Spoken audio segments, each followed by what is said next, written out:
Hey everybody, welcome back to We Are Podcast. This is Campfire Stories Presents Season 1, Episode 4, Mike Malott. If this is your first time checking out the podcast network, please head over to your favorite podcast app, Spotify, Stitcher, Podbean, or iTunes, and give We Are Podcast Network a like. And if you get a chance, head over to our social media. All links can be found in the description. You can find us on Facebook, Instagram, and Twitter at /We Are Podcast. And with that said, on to the podcast. Campfire Stories. Hey everybody, welcome to Campfire Stories Presents. Today I am joined by a very special guest. I am so excited to talk to this gentleman. He is the founder, producer, and director of Florida-based film company Bad Clown Films, LLC. The company specializes in low-budget independent horror and dark comedy films, known for the film Bed of Nails. And also you've done a couple short films, I believe. We've got Michael Malott. Michael, how are you doing today, sir? Good. Doing real good. Can I call you Mike or is Michael better? Mike's fine. Excellent. Mike, I'm excited to talk about this film. There's some controversy around it, but I really want to talk about you because you are so interesting. You've done so much with your life. It's so great. Let's start from the beginning, though. Where were you born and raised? East Lansing, Michigan, the most boring place in the world. Were you there long? Did you spend most of your life there? I moved into Metro Detroit like right when I started getting into high school. What were you Yeah. like as a kid and a young adult? Oh, geez, like crazy as hell. ADHD to the max, bouncing off walls, always, well, not literally bouncing off walls, but technically, just always engaged in something and always on the go. Actually, always getting to the edge of getting in trouble, but never got arrested and never got a girl pregnant until I was in my 30s. Yeah. So, just live life to the fullest, I guess. Yeah, I was the same way. I had a lot of fun, but I always was on that precipice of getting in trouble and not getting in trouble. Luckily, my parents let us party as much as we wanted in their second house, so we stayed out of trouble. So, That's exactly precisely what the situation I was in. My dad was the director of AAA, American Automobile Association, and he was like, I'd rather have the kids smoking pot and what have you in the house than being out driving around and what have you. So I had a lot of friends that liked our house because of obvious reasons and stuff like that. Of course, you could never get away with that stuff at this day and age, but Mm. back then, it was kind of the crazy house that always smelled like smoke. Are you a lifelong smoker? You've been stoning for a while? Yeah. Okay. First time I smoked was when I was 12 years old at sailing camp. I was sent off to this elaborate sailing camp in Lake Michigan, and that was my first experience. I'm telling you, there's something to it. Did you find that it helped with creativity and just Absolutely. now, were you a creative kid? Were you always like drawing or? Yeah, I absolutely was very creative. Always writing, always playing music, always getting into music. That was my escape. I loved music. But the thing about it with me, which was strange, was growing up, like in high school, I wasn't listening to the normal music that people were listening to. I was listening to jazz, like progressive jazz, Pat Metheny, a lot of Jaco Pastorius type stuff, a lot of up and coming avant-garde jazz. And I was considered really weird because everyone else was into like Black Sabbath and and all these Ted Nugent bands and all this stuff. And I was like, no, this is cool. And I always hung out with older people though. That was the weird thing. When I was in high school, instead of running around and toilet papering houses, I was either out cruising, listening to music, or I was hanging out with people that were in college at that point or beyond college. And you've been very prolific with your music career and specifically with jazz, correct? Correct. Yeah. So how many albums do you have? You've written books, you've done. I've written books, but I don't have any record. Well, I do have one album that I released, A Glimpse of the Western Sky, but it was like just something I wanted to do privately and independent. I'm not a professional player by any means. I'm your average player. So when you take an average player and you do a take like 20 times over, and back then we had the little 4-track recorders and stuff like that, you can actually pull it off. But if I were like ever to go out, I couldn't play a song through full probably without screwing something up. What's your main instrument? Guitar, You guitar. play everything, right? I play a little bit of everything, a little bit. I'm not prolific in anything more than really the guitar. And even then, that's questionable. I can do like a lot of James Taylor songs and songs I write and stuff like that. But I can't do like, if someone said, oh, play, Heartbreaker from Led Zeppelin, I'd be like, check out the album. Because it wouldn't be anything I could play, and I did it for escape. I mean, that was where I found a plug that I could just disconnect and just be in my own world. And that's why I did that. But my really professional music experience was more so in the management and business end of music. And I worked with a lot of big entertainers doing that. And that was my forte. How did you find yourself in that? Danny Dallas, a guy who owned a recording studio in Farmington, Michigan. Danny was incredible. Danny was a Shakely vitamin salesman on the side. My mother swore he was a drug dealer because he dealt vitamins. But a lot of famous people recorded in his studio called Sound Patterns. And I would go and I'm like, I want to learn music. And he'd be like, get out of here, kid. You bother me. I'd be there the next day. Hey, I want to learn music. And it's like, let me clean up outside. Let me clean up your trash and what have you. And I worked my way into cleaning the bathroom, which allowed me to be near some cool Bittersweet Alley, Bob Seger, Loretta Swit from MASH did a jingle one time. So it allowed me to actually know that this is what I want to do. This is definitely what I want to do. And then I conspired with his wife, and he came home one day and I was painting his entire house. And he's like, what the hell is this? It's like, I'm painting your house. You're going to teach me music. And the rest is history. And Wow. Danny and I are still in contact to this day. I love him to death. He's a great guy. I love that story because it shows what persistence and just being there in the right spot at the right time can do for you in this Yeah. life. And that's so amazing that you got to meet so many people and produce so many acts. But yeah, you worked with so many different people. It's just unbelievable. Amongst that, the music, you also have a charity called Instruments for the Youth. Is that correct? Correct. Yes. Okay. And that was founded in what, 2004? 2004. Yeah. Okay, excellent. And basically, it's a Florida-based nonprofit that provides free musical instruments to disadvantaged children. How did you get into that? That actually was a byproduct of running reggae artist Peter Tosh's estate. I ran Tosh's estate for like 2001 to 2004 or 2005, maybe. I don't know if you're even familiar. Peter Tosh was part of the Wailers, the early Wailers with Bob Marley. The original Wailers were Bob Marley, Bunny Wailer, and Peter Tosh. And so Peter Tosh's estate, I had lived in Jamaica for a point, and I went and I saw his mausoleum, and it was in disrepair. And it's like, God, that kind of sucks, because Yeah. here's a great reggae artist, and his, needs to be kind of brought up from this overgrown weed, broken down like cement burial place where he will spend eternity. And so that's where it started. And the first person to jump on board, surprisingly, was Keith Richards. Keith Richards and the Stones have a terrible history of conflict with Peter Tosh. Now, Peter Tosh was one of the first artists signed to the Rolling Stones Beggars Banquet label. So he actually was an artist of the Rolling Stones record label. Things are different in Jamaica. Jamaica's a different place. The vibe's different. Peter, had crossed some lines maybe, that he shouldn't have crossed with like literally trashing a house and what have you.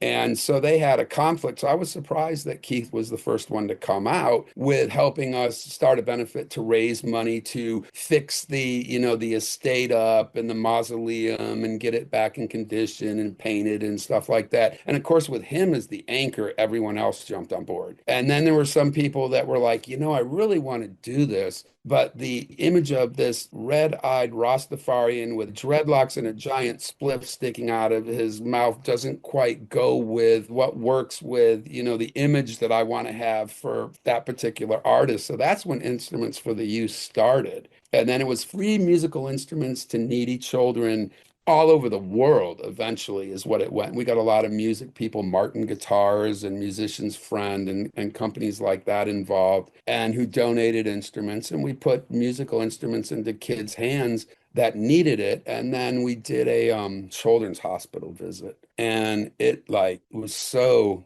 just it nearly destroyed me. I Yeah. can't deal with kids being sick. Oh, I hear You you. know, it broke my heart, and I spent like 2 hours in the car afterwards just crying. I couldn't do that anymore. But I have some artists that continue to do that, and so we kind of did some things on the side that help and what have you, and we got some recognition from some people, including Nelson Mandela, which was Yeah. cool. Yeah, and Prime Minister of Canada, Prime Minister of Trinidad, a lot of people in the United States and stuff. That is so cool. I mean, just to do the work and to help children, and like you said, go to the hospital and all those things. I commend you. That's amazing Well, because thanks. that's hard work. It's hard to see children sick for me. That really was like the thing. It wasn't hard work. It was just hard to understand why something like that was happening to these beautiful kids. You know, it just, I spent a lot of time in the hospital as a child. It was rough, but like there were other kids that had it way worse than me. So I yeah, totally was very grateful for my situation and it made me who I am today. So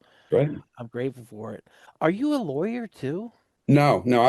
I have a law degree, but I never sat for the bar. The So, idea of getting the law degree was to lobby two different laws, one to protect, actually to make, there was like treble damages for crimes committed against children. And I'm a big fan. I love animals. So there was another bill that I wanted to lobby to try and get stricter penalties for people that abuse animals. So oh, that and yes. plus, I had a good friend of mine that kept saying, "Well, you finished the damn school. You going to keep going." So it took a number of years. I mean, it was spread out over 6, 7 years, well, about 6 years to actually do it. But I just never sat for the bar. That's just not me. You know, it's once you sit for the bar and you commit yourself to being an attorney, that's where your life is. You have fail-safe dates and you have commitments and responsibilities that then come in and take all of your time up. And that's all you do if you're a lawyer, pretty much. Did you work for the legalization of marijuana somewhere Yeah, too? I was one of the authors. I worked with Dennis Perone writing this country's very first medical marijuana laws, the Proposition 215 in San Francisco, and that was 1995. Oh, that's so cool. Thank you for doing And that. you're welcome. Yeah, because I smoke a little bit of pot here and there. It's legal for medicinal purposes in Pennsylvania, not recreationally legal, but it Yeah, needs to be. But as somebody who suffers from major pain all the time, I appreciate what you've done because it has helped me tremendously. I want to talk about one more thing before we get into the film. Your son, Zachary, if that's okay with you. yeah, absolutely. What a prodigy, number one. It's so amazing. He has autism, is that correct? He's on Yeah, the spectrum? correct. First But child treated with medical marijuana by an MD in Berkeley, California for autism. wow. And he is just a pioneer in his own right. He has done so much, Yeah, including writing that series of books. it's What the are they? Let's Explore children's book series. Yeah, and there's 16 of them so far, correct? Yeah, I believe so. Plus, he did a streetcar book with a friend of ours, Streetcars of San Francisco. We've done a couple of children's books together. The Adventures of Krusty the Crab and stuff like that. Crab that lives down in Fisherman's Wharf and heads up to our favorite restaurant in North Beach. We used to live above it, my son and I did, and just a lot of fun things, I guess. You know, I couldn't continue with touring with bands or really working in the music industry as a single father. And my son's mom was a musician and was involved in the adult entertainment industry. And so she wasn't in a position really to be a parent. And so it was like one of us had to do it. That's when we kind of started to work together to write books because I'd never written books before. I was always working in music and stuff like that. So I had to reinvent the wheel. And we went and kind of hung out in San Francisco and enjoyed a lot of, you know, quality time bonding. He's a kid and he's an amazing kid. I mean, I love him to death. I can tell by the way you're talking about him. You're so Yeah. proud of him. He's never caused any trouble. It's like he's nothing like me at all. You know, he's like anti-pot and what have you. And it's like he's a nerd kid. He loves Transformer toys, and that's his where his big thing is at. So And he donates all the royalties from the books to St. Jude, is that correct? correct. Yes, correct. Bravo Yeah. once again. Just amazing. I want to cry. Like it's beautiful. He does so much. He's been recognized by President Barack Obama. Did a homework project with Barack Obama. a What's school home. that? Flat Stanley. It was a homework project from his class. There's a book called Flat Stanley, and you make a Flat Stanley figure and you send him somewhere, and wherever he goes, whoever you send it to writes a big story about what he did and sends him back. Well, he went and partied at the White House where my son's Flat Stanley went, so which was really cool. Oh, Yeah, that's so Obama awesome. was really nice to my son. I mean, he went out of the way. My son had an actual personal email address for the President of the United States. No That way. was kind of cool. That's so awesome. Yeah. Well, let's talk about the movie a little bit and how you Okay. got into making it. What took you into filmmaking? Was it just a natural transition from music eventually to go to You know, filmmaking? let's backtrack in time and go back to when I was working in the music industry. I had teamed up with Tico Torres from Bon Jovi, Frankie Previte from the guys from Anthrax, Arlo Guthrie, Judy Tenuta, all these people I had gotten to commit to doing this movie called Corporate Vacation. Corporate Vacation was a script that I wrote that was a comedy based on a failing record label that decides, let's just go for a corporate vacation after Christmas, like from the 26th through the second or third of the new year. We're all going to bond together. We're going to go to someplace cool, but they're always on the cheap. So that instead of flying like a regular plane, they get some broken down DC-3, that's got chickens in crates in it and all this stuff. Then they go and they get involved in piratery and all this stuff. And, to make a long story short, they end up bonding and they all live happily ever after. And I got all these music people involved. And back then you got to understand there was like, ooh, musicians, ooh, actors. They didn't like coexist. If you were an actor, you didn't like musicians. If you were a musician, you didn't like actors. So there was that animosity and static between those two. And it was like, wow, I'm going to use all these musicians as actors and actresses and kind of see how that goes because it's completely opposite of what the norm was. The problem we ran into, I mean, we got press everywhere, all over the world. Rolling Stone, MTV News was talking to us and all that stuff. But the problem that we had was getting the people to commit with the scheduling and for me to have the balls to pull it off because I had a tendency back then to come up with these brilliant projects and take it right to the point and go, well, God, I can't do it because I might be successful. It was like if you have ADHD, you understand that thing. Mhm. It's like that almost like a fear of success. And we took it right to the edge, but we could never get it connected just because of what was going on with everybody's schedule, the money. We had big studios looking at it and stuff like that. It just got put on the back burner, we're going like 20 years back. I mean, this is a long time back. We're going way back. And so when I moved to Florida, I always had an interest in doing it. I'm like, you know what? What if I just get a bunch of friends together? We buy a big giant bag of pot, we get some flash drives and we go out and because there's all kinds of places. It's so simple. All you're doing is replicating people stranded on an island. And of course, we could just sneak in guerrilla warfare filming is where like you go with a couple of your friends and you go, and you're like exactly where you want to be. So you just quickly pull up the camera and you're like, okay, and you shoot this scene that it looks like you're just a tourist, but you're actually shooting footage that you plan and intend to use in a film. So we're like, well, we can do that with the Fountain Blue. We can do, we get some great footage going over the bridge of the cruise ships between Miami and Miami Beach. So we started to put that together. And my son and I had moved from Boston back to Florida at that time, and we were in Cape Coral. It was like all of a sudden there's the opportunity. But when we moved, it was like right at the end of the school year. So I said, why don't we let you take some time off from school? We'll get annual passes to Disney and Universal and we'll have some fun because what is better at the age of like 16 than to have just open access to Disney World? And I wanted to be the cool parent that did that. It went back to when I was a kid, and you might understand this too. I think most people do. You're in high school and you work this shitty job. You're washing Yeah. dishes like in a restaurant and you hate it. And your friends go and do shit on the weekend, but no, you have to go to this crappy job again. And you're just like, one day I'm just gonna quit and I'm gonna live off my parents for like 3 or 4 months and just recoup.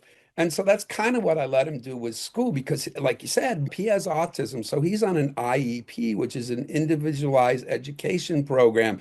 So if I take him out he's not missing out with the norm that kids normally do because he's got his own individualized education program that goes right back in place whenever we put him back in school. So now we're like, cool, now enter COVID. Ah, And it's like enter Ron DeSantis, and DeSantis is, in my opinion, was very reckless handling of the pandemic. Last to close, first to open type thing, and people were dying. And I don't know if you knew this or not, but I did a documentary. Was working on a documentary called DeSantis Killing a State, and we uncovered some shit that ended up getting a major DOJ investigation into one Florida representative that was scary because all of a sudden I'm like thinking I better put a piece of scotch tape on my hood and check it each time before I start my car. And that wasn't my intention to open up a hornet's nest. It was just my intention to do a documentary that was critical of him. It's like, okay, great. The B Stream. That's right, the B Stream is now on Apple, Android, and Roku TV and devices. The B Stream is a subscription streaming service dedicated to B movies, horror gems, and cult classics. Built for adults, we celebrate the edgy, hard-to-find films others won't. Not just Hollywood films, we spotlight indie filmmakers, underground favorites, new horror, sci-fi, and cult classics. If it's unruly, outrageous, or unapologetic, it belongs here. Visit thebstream.com and use promo code DUCKY, that's promo code DUCKY, for 50% off a monthly, quarterly, or yearly subscription. Don't miss out on the B Stream. Download now for Apple, Android, or Roku TV or devices. All links can be found in the description. Uncut, uncensored, and uncompromised. If it's not the mainstream, it's the B Stream. So then that's when I started to get into, I want to go back towards the movie thing. Realistically, the real place to make money and to do it on a budget is horror. yeah. And I was like, that's the best bet I have. Meanwhile, I don't own a single horror film. And it's like I'm going into something entirely blind, and I just start writing a script and writing a script. And I'm not, I even have a very erotic lesbian novel out under a pen name called The Daughter. So I write everything. So it's like I can do a script, I'll figure it out. And that's where Bed of Nails came out of. And so we just kind of were ready to go when COVID ended and ran with the ball. Spoilers. So if you get a chance, go watch Bed of Nails. Rent it. It is online. It's available on YouTube. Anywhere else? Oh, geez. It's available in a lot of places like Microsoft, Dish. And Oh, it looks like it's on Fossum. Yeah, Fossum. yeah, Fossum's there's a big. few places that it's on. So go rent it, go buy it, check it out. All right, spoilers. It is rape and revenge, which is a subgenre of horror. Did you know that existed before you started writing? To me, when it started to come together in the script, I started to see elements of I Spit on Your Grave, but I didn't know that movie till after this script was made, which is bizarre because there's a lot of coincidences and what have you. It was just where I went, it's like I had to have something different. When I create, I don't want to create something that is normal. I want to create something that people are going, this guy's like an idiot or else he's insane or whatever. Because when I started to see this movie come together, I was like, oh my God, I wrote that shit. Especially the rape scene. The rape scene really disturbed me. But it didn't disturb me writing because I'm just thinking, yeah. And all of a sudden I'm seeing it being filmed and I'm, looking at it being filmed and I'm like, oh my God, this is like really pushing the limit. And I'm It like, pushes the limit. Yes, yeah. it's hard to watch, and in a way, it's what I call a day ruiner. Have you ever heard of that before? No. Where the rest of your day is just brutal from watching it, but it also makes the sweet spot of when she comes back, like we said, spoilers, so much better, and those kills are so much sweeter for Yeah. that reason. But man, you put some stuff to film that I've never seen before. The closest I've ever come to a rape and revenge is The Crow, but Mhm. like this is down, dirty, and gritty horror filmmaking, independent style, and it is. Whew, it's brutal. That's all I'm going to say. I'm happy to hear that you were like, "Holy shit!" What are we Yeah. I doing? was like, oh my God, what's everybody gonna think of me? Yeah, It's like this yeah. guy's like scary now. Oh no, it definitely is. See, I think of stuff like that too all the time, and I'm like, oh, I need to make that regardless because there is a regardless of I'm being creative here and I want to put this together, Right. And it does happen, sadly, a lot. I don't know if this scenario, of course, but like rape is an everyday thing and people don't realize it, and women suffer all the time. So to see it put to film for me was brutal. It really did. It struck my soul. And I think you feel the same way. The intention there was to make it very obvious that revenge was necessary and justified, and I wanted people to cheer on when she went after them. I did.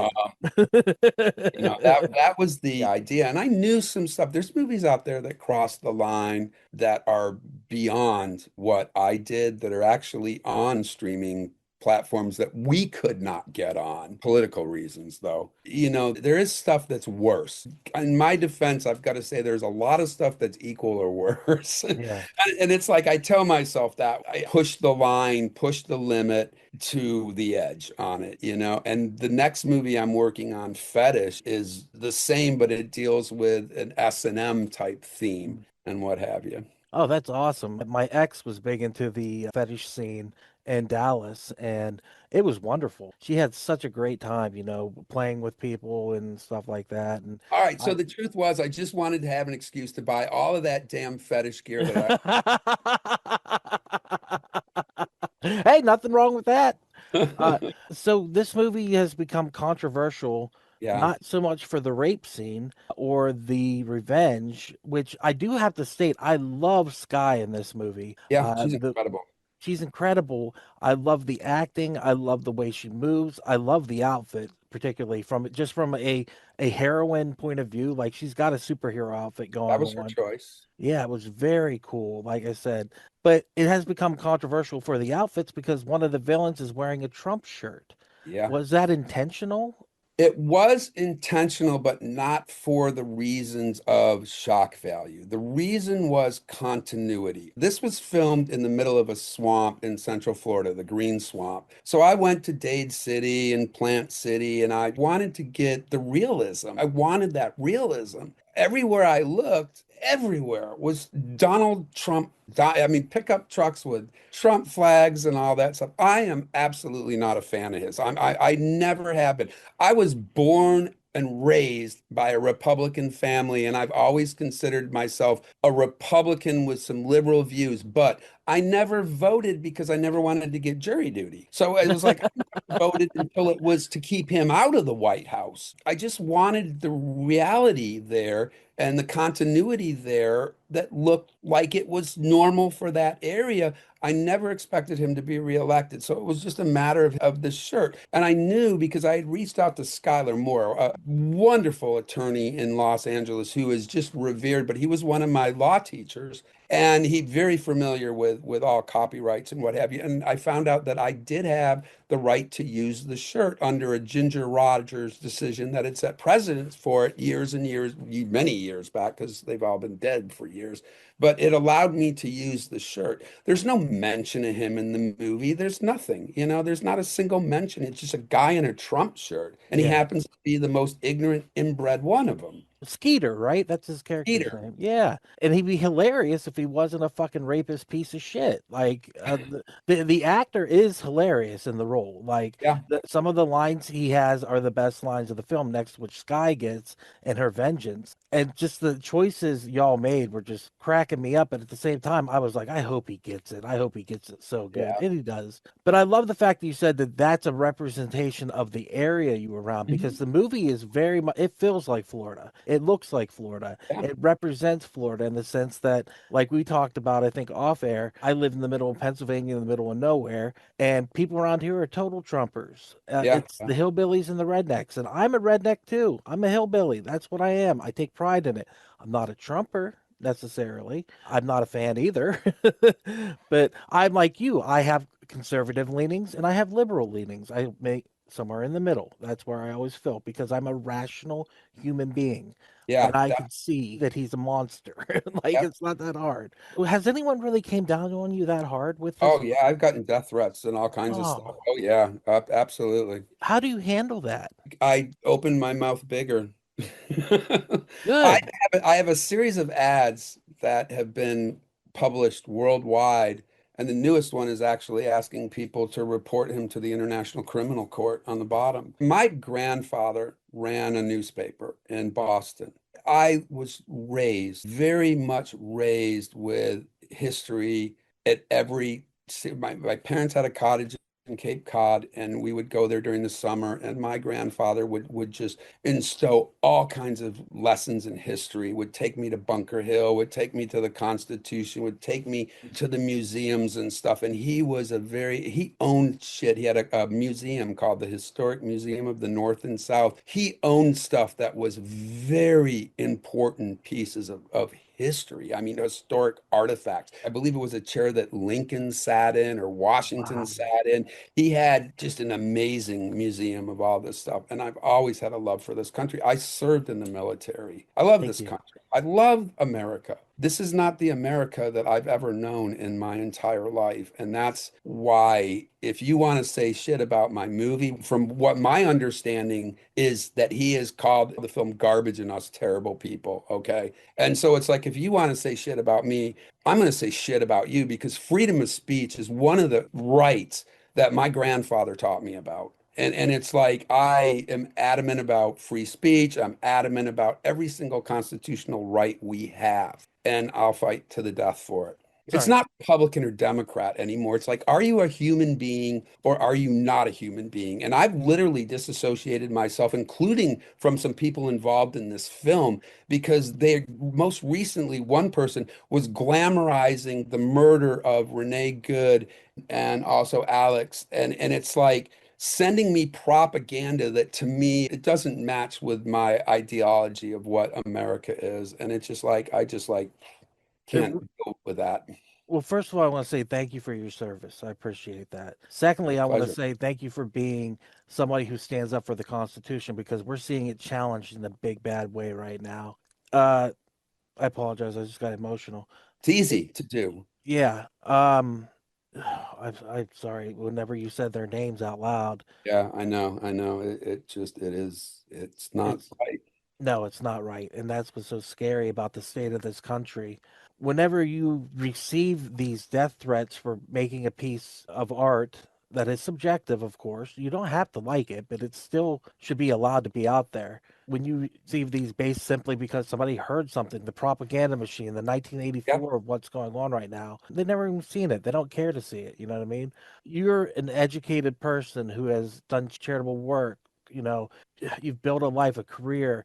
Just spending this little amount of time with you, I can tell you're a good person that has empathy and kindness. How do you feel whenever people judge you on that level and come at you? It's weird, because it's like what I see and what people say is like, wow, you were like so off base. I just really ignore it. But some of the stuff is hilarious, It's like, come on, really? It's like, all right, I'm going to walk out in front of a truck or take a long walk on a short pier. And, it's just, it doesn't really matter to me, because it's not being said by people whose opinions I really value. It's being said by people who I feel someday are going to have to answer to family and friends for bad decisions that they've made. That I think, this is a long play album right now, but eventually that album is going to come to an end, where I think that things are going to start falling, and they already are starting to. It is crazy.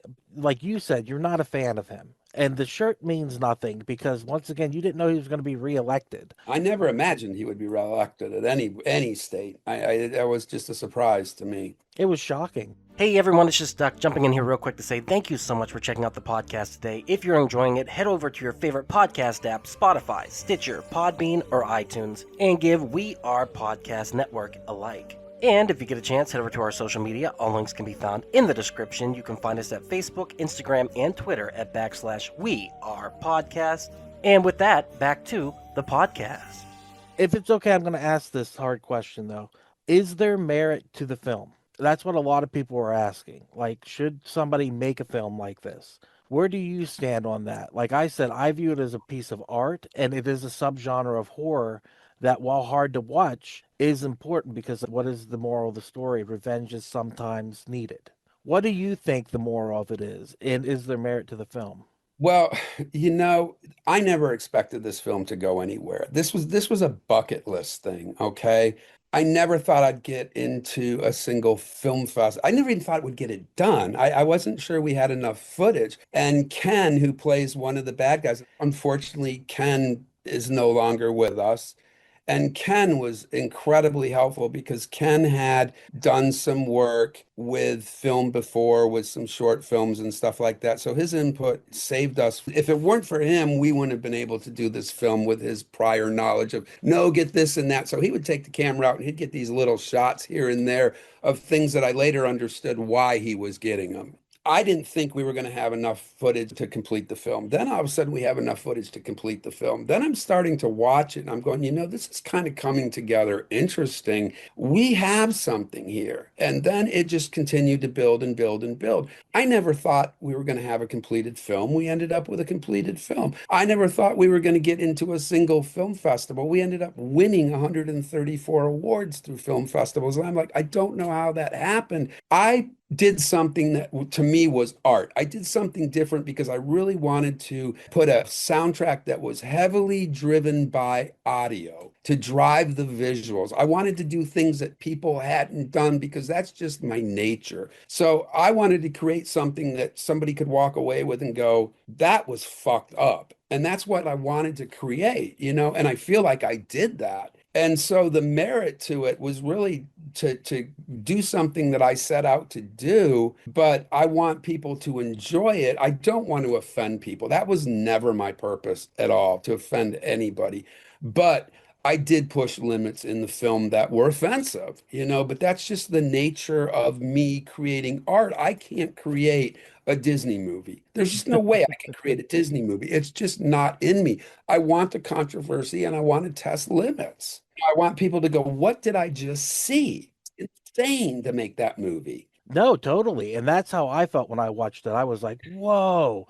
I was like, this is, and it keeps going and then it keeps going. And I was like, wow, because it begins with actual romance and childlike behavior and like sharing and all those things. And then it's And taken and it's totally switched, literally to the point where my friend sent me a message that was sexual earlier. And I was like, I can't talk about sex right now. I have zero interest in it. Like, I'm sorry. Like, I've had an experience today that has just reminded me that something so beautiful and wonderful between two, maybe three people, who cares? Get in a big pile of fuck is my motto. It has been ruined for the day, maybe the week, because of what I saw, because it was so visceral and real. yeah, That's what filmmaking is about. It's about making something happen and emotionally affecting you. You know what I mean? That's what it did. And so when the vengeance comes in, I'm cheering at my screen. I'm literally saying things like the one guy keeps calling her bitch. Mark Francis's character, I yeah. believe that's the actor's name, keeps calling her bitch. I'm like, own that. Be the bitch. The bitch is back. Get him, bitch. Like, and I mean, not to degrade women, but like, she's taking it back. Own that. Like, every time he says it, it just empowers her more. And I love that. And then I'm Yeah. cheering for the weapons. I'm cheering for the kills. I'm cheering for everything because that's what you want after seeing something so visceral as that. So I enjoyed it in that level. But like I said, Rape and Revenge is hard for me to watch. Yeah. But like that ending kill, Yeah. Yeah. Yeah. That was yeah, the that way to was go. tight.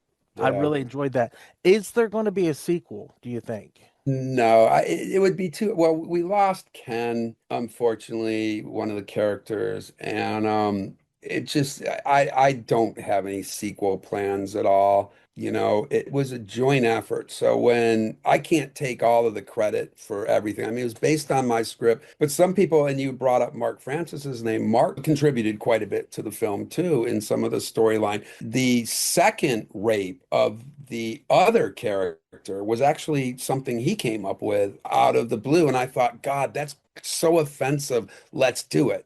And it's like everybody contributed. It was a joint project that everyone was aligned in and running along the same frequency. And it just to get that, to repeat that would be just impossible. It really would. There's films that become sequels that change characters and stuff like that. I just want to move on. I did it. I was there, did it, and it's done. And then move on to something else that offends and challenges limits and test limits, which like with Fetish is an interesting one, and that will also test some limits. But that is based on one of my favorite movies, which is Cruising with Al Pacino. And it's like that's kind of that vibe that I want to get. When is that going into production, or has it already been filmed? It's not, no, no. Right now, I'm working on like just polishing the script and changing a couple things in the script. And, right now, my attention is taking care of my mom. I made her a promise she'd never go in a nursing home. And right now, I keep my word, and that's where I'm, at right now. But while I'm here, I'm working on the project, as I can to polish the script and set up production and kind of get things in line. But I can't even tell when it's going to go into filming just because of where I'm at right now with other responsibilities here. Do you want to push the limits with the next film once again? Because, like you said, you didn't know it was going to be controversial in the first place. But, like, is it going to affect people the same way that this film affected me today? I absolutely knew it was going to be controversial because of that rape scene, though. I knew Yeah. before I even did that film that once that, and when I saw the rape scene being made, I was like, oh my God, this is going to be far more worse than I imagined. Yeah. But with Fetish, there's boundaries that are artistic and dark that I want to test. But the sexual boundaries with a film like when you're dealing with the S&M subculture are already there. I don't know. Have you ever seen the film Cruising with Al Pacino? No, I have not. All right, a lot of people don't because it's based on gay culture, like the leather S&M gay culture. So a lot of people can't handle watching the movie.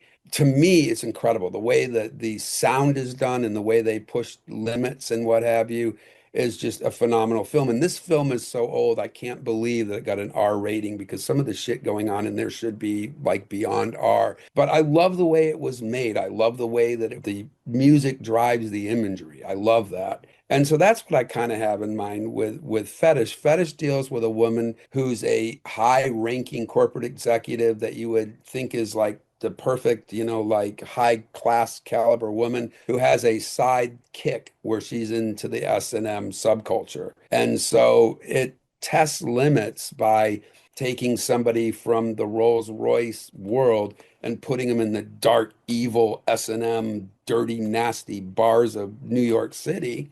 And so that's where I'm testing there, not necessarily, it doesn't even need to be a rape scene in Fetish. You're gonna Oh, get that without the rape scene. oh So yeah. All the people who are vanilla are not going to be able to handle it. But like I've gathered, people like me and you who've been a little bit more experimental in our lives, this is probably normal stuff, you know.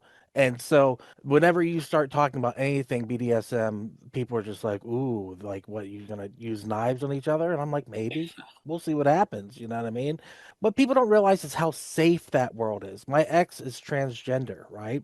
right. She was safer at the dungeon in Dallas than she was going into a church. Yeah. That's crazy. Yeah. Yeah. Like that community is so safe, so welcoming, so about setting rules and boundaries and safe words and things like that. So I'm curious to see in the film if you are going to explore any of that because once again, from one perspective it could look like everyone's crazy and doing these crazy things, but then from our perspective we're just like, "Oh, this is a Tuesday." You Yeah, know? you're right. When I lived in Atlanta, there was a place called the Chamber, and the Chamber was totally an S&M club. It was in a warehouse district. It was in a warehouse, and it was, the girls on stage with the dripping wax onto the nipples, and the pasties still because it was Georgia, and the whipping and the flogging and stuff like that going on. And we would go in and we wouldn't even flinch. We were just like it was a norm. But the vibe of the place was phenomenal. I loved it because I don't like norm. I never like normal stuff. It's just like all of them rounding up all of the immigrants right now. I like the diversity of having different people in our country. I love it. And Yeah. it's the same thing with clubs and different types of things in the S&M subculture. I'm just not a go to a sports bar, eat chicken, whatever, chicken fingers and watch a football game kind of person. I want to go to places that test boundaries. Right. That's interesting to see that on film. Like I said, I've never seen Cruising, but I would love to see your film as soon as it comes out and really dig into that. And I think that's wonderful about cinema. You can show people things they've never seen before. You Hmm. can explore concepts that seem dangerous to people, but the truth is, they're not, you know. And so I'm excited to see the film and what you're going to do with it. The only other thing really I have to say is that, it's not only me, it's everyone that worked in this project that deserves credit for it. I just kind of drove the ship and wrote the script, and it's a lot of the things that you hear are actually ad lib. You had brought up the character Skeeter. I want to bring up an interesting story about that. We had another person that was set up to be that character, and that person didn't come through. And it was like Wes, who plays Skeeter, actually was not set to be Skeeter. He never saw the script until the day before we started shooting. He was a PA assistant. That's what he was brought into the production as, to help me with, stuff that needed to be worked with, because I've known Wes for a long time. And a lot of what you see with him, where he killed it, is him ad-libbing. A lot of it phenomenally. He had an idea, but you got to remember, he did not see that script until the day before we started shooting. A lot of what he's doing and saying and the body language is his creation. And he did an amazing job, because Yeah. he is the one who everybody talks about in the film, obviously. And then of course, Mark did a great job, Mhm. and everybody did, but Skeeter killed it. I mean, Yeah. he definitely put that shirt to a good wearing, to say, because he was the perfect I character. mean, honestly, it's a wild ride of a movie. Like people need to see it, I think, and go watch it. Definitely buy it too. Support the filmmakers. A lot of people don't do that. As far as having the ability to distribute this, because of that controversy with the Trump shirt. And the reason why that worked that way so negatively at that time was that was right when all of the Trump supporters were boycotting Netflix, because the head of Netflix had donated like $5 million to the Harris campaign. So it went viral all over the Trump world to cancel your Netflix subscription because they've donated money to the Harris campaign. It's like, why does it matter who you donate money to? It's like, it shouldn't matter. And so anyway, a lot of distributors were very like, oh, you don't want to touch that, because of that. And the timing for that, of course, right on top of the Netflix boycott, it hurt us with some of the distribution, but it's still out there. You can still find it. Yeah, exactly. I paid for it on YouTube. That was that simple, you know. Just put down your $15 and enjoy. That's where it's at. So I say everyone go buy it right now, rent it if you have to, check it out, discuss it with people because it is a discussion piece, you know. I shared it with my friends. I told them, I said, I'm about to talk to the filmmaker. I said, it was hard to watch. I said, but when the kills happen at the end, it's so much sweeter. Yeah, I love the end too. The end was just, it was like, that's exactly what I wanted for the end. It just, that end part was just perfect. Yeah. I'll add this quick about how we ended up with that location. We were in the midst of COVID when we did this, and I literally put an ad in Craigslist saying I'm looking for this film location to do, looking what could double as a campsite and all that. And I'd gotten contacted by a guy who's a big construction magnate dude, like a major construction guy in Tampa, St. Pete area. And he had this old children's camp as his hunting lodge. So it was like hardly ever being used and what have you. And the majority of that film was filmed out there. Plus, we housed our cast and crew there. I had catering coming in. The most important thing was catering. Everyone who I knew smoked pot. I gave them an ounce when they arrived, because what better in the middle of the swamp? You're going to need that. But it was perfect for us. And it was like, here we are in COVID, but we were isolated. The only people that were coming in was the lady that was doing catering. She was awesome. And she came in every single day, twice, to feed us lunch and to feed us dinner and what have you. And we were in the middle, literally in the middle of a swamp. A half a mile down one direction was a trailer park that was full of meth heads, and half a mile the other way, down past a little creek that was full of alligators, was another trailer park full of meth heads. So we were like in the middle of like meth land, and then we were pushed back like a quarter mile off of the road. So we were back there isolated. And we had some weird shit happen. I mean, if you actually get the video, the DVD, and or you can find the making of, you'll see we had some strange shit happen. We later found out that we unknowingly filmed on top of an Indian burial ground. And that was like, holy shit. it explained a lot of things. We had one character tracking down Mark. He swore he saw Bigfoot. It was like, he's coming back white as a ghost. And I'm like, I'm almost believing it, weird shit that was going on. And I'm out there talking to him at one point, and all of a sudden this tree branch just flew out of nowhere and landed like near us, not close to us, but near enough to go, what the fuck was that? And so we're jumping up, we're on our radios asking other people to come out because we don't know what just happened. And we were like thinking, is it really like a Sasquatch? Well, they call it the skunk ape out there because that's where we were filming is where a lot of the sightings have been made, even more sightings where we were filming than the Everglades. It was like we were having some weird stuff happen. The biggest thing that I walked away with, thank God, was I never saw a single snake. I don't like snakes. So we saw some strange looking creatures.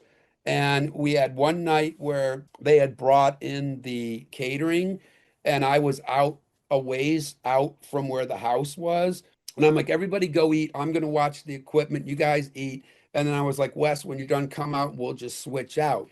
And I'm sitting there and I turned all the lights off because we're too far to plug into an outlet. And I'm sitting there in my director's chair. I have my phone. Next to me, I have like a megaphone that I'm like, action cut and all this stuff. And there's no light. And I'm thinking, I'm not even thinking, but if a thinking man would be going, what the fuck are you doing sitting out in the middle of the swamp in the complete dark? That's not normal. But I'm not thinking about that. I'm thinking about making a movie. I know that the crew and cast is like, a few hundred yards away. And I didn't even think of anything, right? I hear this noise. And I stop and I look up and I'm not thinking much of it. I'm not thinking much of it. I'm thinking, I hear a noise.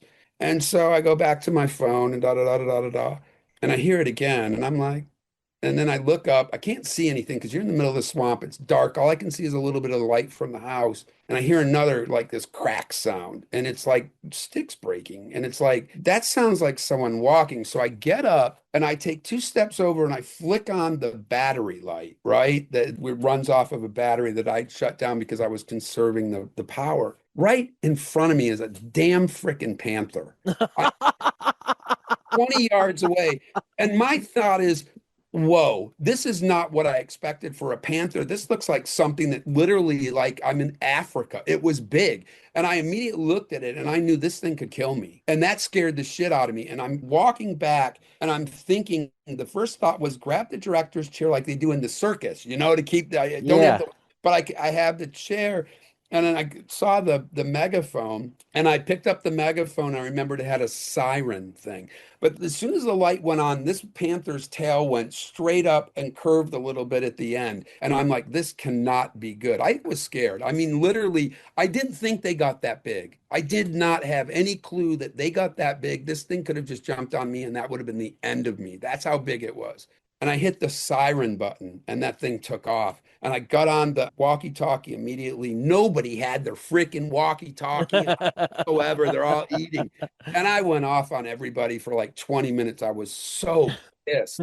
But that was scary. I didn't expect that. So we had some things happen out there that were now, in retrospect, were funny as hell. We had some explosion one night that we have no clue what it was. It sounded like a train had derailed or something. And we literally were calling the police because there was some kind of smell. And it was apparently somebody's meth lab had blown I was up. going to say, it's got to be a meth Yeah. lab, right? Gotta Yeah, be. it was explosion, definitely. So we had fun. That story was amazing. I was on the Yeah, edge I of the mean, but seat. some of the things that happened out there, thank God I didn't see the snake, but I could have done really without seeing the panther. Everyone's all, you're lucky to see a panther. Like, no, I'm lucky the fucking thing didn't eat me is what I'm lucky. But my Dude, that was son turned awesome. 17 out there. That was fun. We got him a birthday cake and all that stuff. And so he was out there. He wasn't really involved in a lot of the filmmaking, obviously, because some of the controversial, stuff that was involved. But he, stayed at the house and played video games and what have you. But it was definitely an interesting time out there. That's so awesome. I'm so happy you decided to talk to me today. Thank you so much. I appreciate I it, man. usually don't do podcasts and I stuff, know you don't. And that's why I I was don't. like, I was so excited that you said yes. And I feel like we've had a great conversation. Is there anything you want to say to the people who think you're the devil? Like that You know think you're what's funny? You don't know that you didn't bring up this story. Let me tell you, you want to talk go about for it. where people Yeah. think I'm the devil. When I finished my film and started to put it into film festivals, right? And it was very important for me coming from Massachusetts, we were living in Gloucester, and then we were in Florida, then we would go back to Gloucester, back to Florida, and what have you. We were banned by the Salem Horror Festival from entering our film into their festival because he banned films from Florida and Texas based on the political activities that were going on in the state. And I'm like, wow, talk about killing somebody with friendly fire. And I Yeah. tried to reach out to this guy, and to me, the guy was just being completely evasive. No, screw you. If you're, it's like, dude, we have a Trump shirt that we're like mocking in the movie. It's like, no, I did a documentary on DeSantis, the guy you're pissed about. I did a documentary critical of him, and it didn't matter to him. So we filed a lawsuit against him in federal court.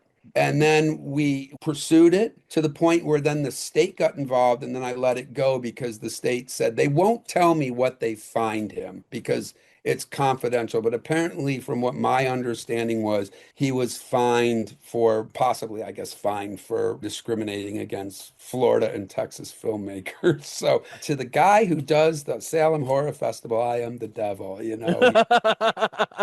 been very clear about that. I think it's so funny because I lived in Texas for years. Like, I get it, it's a Republican state, but like you were talking about earlier, the melting pot aspect of it. There's people from everywhere there, and like people with different religious backgrounds, people with different cultural backgrounds, and everyone for the most part gets along. Yeah, When I moved there for the first 2 years, I didn't know any other white people. And it was a wonderful experience because I come from white Sylvania, where yeah. everyone's a cracker, if you will. Like, it's crazy. And then I moved there and I'm taken in by people of other cultures, of other races, of other religions, and loved upon and treated so good. I've never understood this discrimination against anyone who isn't white. Yeah, It's yeah. it's sickening. It really is. It's definitely different. It's something that I'm not used to. It's not what I am. It's not obviously what you are, and it's not what a lot of people are. And it's almost like a lot of people are being re-led by a Jim Jones. I don't know if you're familiar with. Oh yeah, they're drinking the flavoring. It Yeah, wasn't yeah. And Kool-Aid, it's keep in like mind. It was so flavoring. many people followed him right over a cliff, Yeah. and then many at the last minute realized, whoa, we've been deceived, and they were executed before they bail. And it's almost like I feel history is repeating itself again, but it's like the good people are now getting executed, which sucks. Yeah, it's like nurses save lives and ICE kills. It's not what America is at all. It's just not. No, something needs to change. I think Yeah. people are going to make a change, though. I think you, as a filmmaker out there having this conversation, I hope it reaches the ears of people who need to hear it and really get to see. Like I said, I wanted to highlight who you are: a Yeah. veteran, a philanthropist. I think that's the right word, right? A charitable person, Troublemaker. troublemaker. Absolutely. All those things that are That wonderful. damn troublemaker guy. Yeah, but that's what's wonderful is you can be so many things, but at the end of the day, you seem like a damn good person who's empathetic and kind. And I hope Yeah. people have gathered that from this conversation. And I try and be me, I just try and be real. I'm simple. I like to do things. I've written some books and my son and I live a fun life, for the most part. It just we're simple, basic people, with simple, basic values. I'm the guy who will pick up the worm from the drying sidewalk and put it into the wet grass. That's me. It's just that's what you do in life. That's what you do. Even if you're afraid of, I won't put a worm on a hook and I won't fish because I'm afraid I won't be able to get the hook out of the fish, which is like crazy in a mm, way. I like to live a simple life and I like to not harm others and I don't want others to harm me. And, I protect my family and I just try and be me and go one day at a time. And that's the best I can do in this crazy world today. bravo, Mike. And once again, just thank you so much for being here and talking with me. My Uh, pleasure. I'm going to close this out with saying, what a great conversation. I'm so excited. Mike Malott, thank you for being here. I appreciate it. Thanks for And having me. keep horror in your heart, everybody. That's the tagline, keep horror in your heart. With that said, we will see you on the next one. And there it is. Thank you again so much for checking out the podcast today. If you enjoyed it, head over to your favorite podcast app, Spotify, Stitcher, Podbean, and iTunes, and give We Are Podcast Network a like. And if you've enjoyed this podcast, you're going to love the other podcasts here on the We Are Podcast Network. We have We Are Air, where we talk movies, entertainment, whatever the fuck we want to talk about. That's me and that's Jake breaking down that pop culture, and we're having so much fun. And don't forget to check out We Are Bagu, a video game podcast where we talk Atari to Steam and everything between. Heroes, Gyros, a Dungeons and Distractions side quest. Me and the boys were playing some D&D. You can start that one from Season 1, Episode 1. It's a blast the whole way through. And I Hate Being Sober. Personal stories from epic people. I sit down with some of my favorite people of all time. We talk about their trials, their tribulations, and their journey this far. And finally, our live video podcast, Camp/Horrorcast, where we're going to have a roundtable discussion about our favorite horror movies. That'll be available on Twitch and YouTube, streaming every Monday at 8 p.m. Check the links in the description to find out what movies we'll be watching. Also, check the links in the description for our social media. You can find us at Facebook, Instagram, and Twitter at /We Are Podcast Network. With that said, thank you so much for checking out the podcast today. We'll see you next time.